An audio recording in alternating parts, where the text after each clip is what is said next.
All right, today we're going to talk about something that's like a ghost in the machine of modern electronics. Seriously, it's this fundamental component that was predicted by pure math and then just vanished for almost 40 years. This is a story about a scientific mystery, this beautiful idea of symmetry, and, get this, a technology that could completely redefine how we think about computing. So let's just jump right in with a question. What if, after we built our entire modern world on a specific set of rules, right? What if someone came along and found a missing piece of the puzzle? A piece that everyone kind of knew should exist, but no one had ever actually seen. Well, that's pretty much the story of the Memristor. Okay, so where did this whole idea even come from? Well, to really get what a memristor is, we've got to go back and look at the basic building blocks, the foundational components that powered, basically all of 20th century electronics. For a long, long time, electronics was built on just three main things. You had the resistor, right? That's the thing that relates voltage and current. Think of it like a valve on a water pipe, controlling the flow. Then you've got the capacitor, which relates voltage and charge. It's kind of like a tiny, super fast battery that stores energy. And finally, the inductor, which links magnetic flux and current, storing energy in a magnetic field. And for decades, that was it. That was the whole toolkit, or so everyone thought. And this is where the story gets really interesting. Back in 1971, there was this circuit theorist, a guy named Leon Chua, and he's looking at the math behind these components. He sees this beautiful, elegant symmetry in how they all connect, but he also notices something's missing. There's a glaring hole in the picture.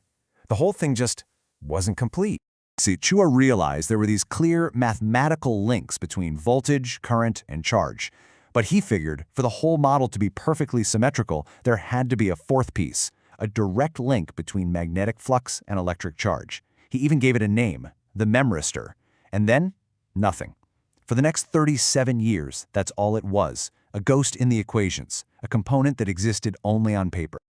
All right, so what is this thing really? This hypothetical device, what could it possibly do that the other three couldn't? Let's break it down. Well, the name itself is a pretty big clue. It's a mashup of memory and resistor. And that's exactly what it is. See, a normal resistor has a fixed resistance, right? It never changes. But a memristor, its resistance changes based on the history of the current that's gone through it. In other words, it actually holds a memory of its own electrical past. And this right here, this is that beautiful symmetry that got Chua so excited. Think of it like a dance with four partners. You've got voltage, current, charge, and magnetic flux. The resistor, it links voltage and current. The capacitor links charge and voltage. The inductor links flux and current. But look at that table. You can see it, right? There's an empty space on the dance floor. That's the missing piece, the direct link between magnetic flux and charge. And that is the memristor. Okay, but here's the real magic trick. It's memory. So imagine a light dimmer switch. You slide it to, say, half brightness. Now with a memristor, you could literally unplug that lamp, leave it for a week, plug it back in, and it would still be at half brightness. It remembers. That ability to hold on to information even when the power is off is called non-volatility. And trust me, in the world of electronics, that is a massive deal.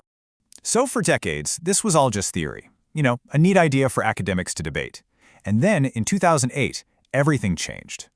Yeah, for 37 years, the memristor was just this thing on a blackboard. But then in 2008, a team at HP Labs, led by a guy named Stanley Williams, publishes a paper in Nature, which is a huge deal. And their claim? It was monumental. They said they had actually built one. The ghost in the equations was finally real. And you know what's crazy? The thing they built wasn't some giant, complicated machine. It was basically a microscopic sandwich. Just this super thin film of titanium dioxide squished between two metal contacts. The way it worked is that by zapping it with electricity, they could move these tiny imperfections, basically missing oxygen atoms from one side of the film to the other.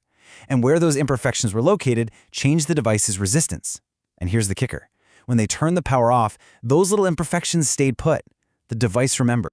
But you know how it goes with big scientific breakthroughs. The celebration didn't last long before the debate started. And the big question was this.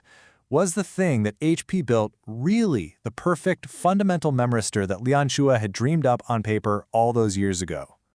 And this is where things get a little contentious. See, Chua's ideal memristor was this perfect, elegant mathematical concept.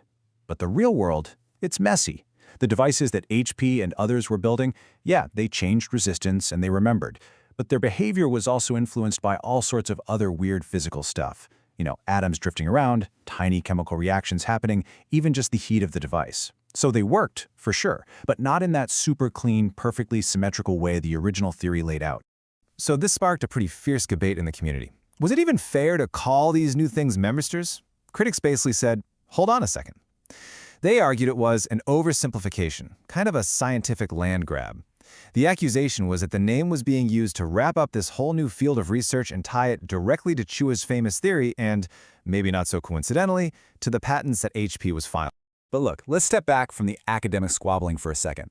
Because whether you want to call them ideal memristors or memristive systems or something else entirely, the practical potential of this technology is just staggering.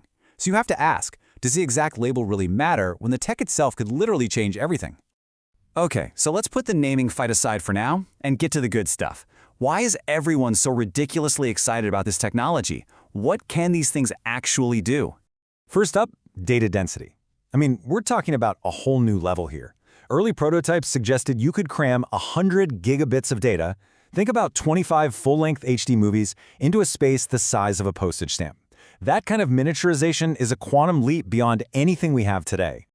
But it's not just about packing more stuff into a tiny space. It's also about speed and insane efficiency.